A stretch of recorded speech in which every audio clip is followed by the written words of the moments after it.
So I know that cooking can be intimidating for a lot of people, and truly the best way to get over that is to just keep practicing and building your confidence up in the kitchen. And I hope to help you with that by showing you some really simple, easy, universally liked recipes. So now I'm making mashed potatoes, and I just love the taste of these, and plus they're just so filling and they're so cheap, so it's a win-win. So you'll start by boiling some milk and butter and your seasonings. For my seasonings, I chose salt and pepper and onion and garlic. And if I would have thought about it, I would have added something like maybe thyme or, I don't know, there's so many other herbs that you could just test out and, just see how you like them. Don't be afraid to play around with them, but I think some thyme would have been good in this if I would have added it. But anyways, after that gets boiling, I start adding my potatoes in. I don't want the skin in them, so I am peeling them. These are baked potatoes. I just like the taste much more when they're baked versus when they're boiled. When they're boiled, I just feel like they taste too watery. I don't know if other people feel that way, but baked potatoes just taste so much better to me, and it's worth it to throw them in the oven. I put them in the oven for an hour, and I just put some oil on them, and I mark like a score, like an X, with the knife, and it makes it a little easier to peel. I cooked them for an hour on 400 degrees, and they turn out pretty good.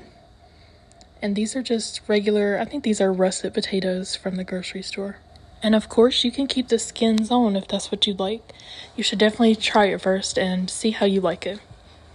And also, if you just saw me, you probably saw me drop a potato on the stove a second ago and put it back in. Yes, I did. These mashed potatoes are just for me, so I don't mind it. But I wouldn't do that for others, of course. So I let it all kind of come to a boil.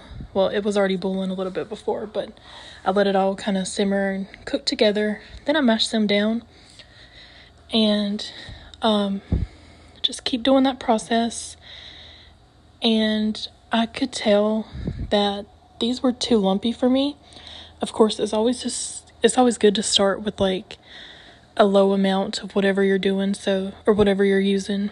So I used a little amount of butter and milk, and you can always add more.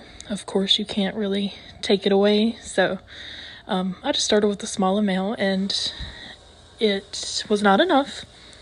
So I get these mixed up as good as I can. Then I go and grab my milk.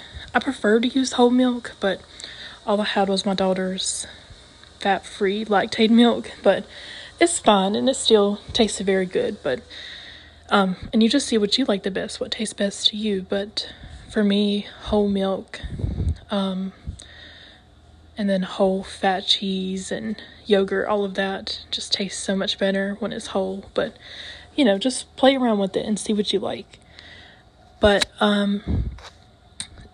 so yeah, I'm continuing that process of just kind of mixing it up and mashing them and getting the consistency right, and they are starting to come together.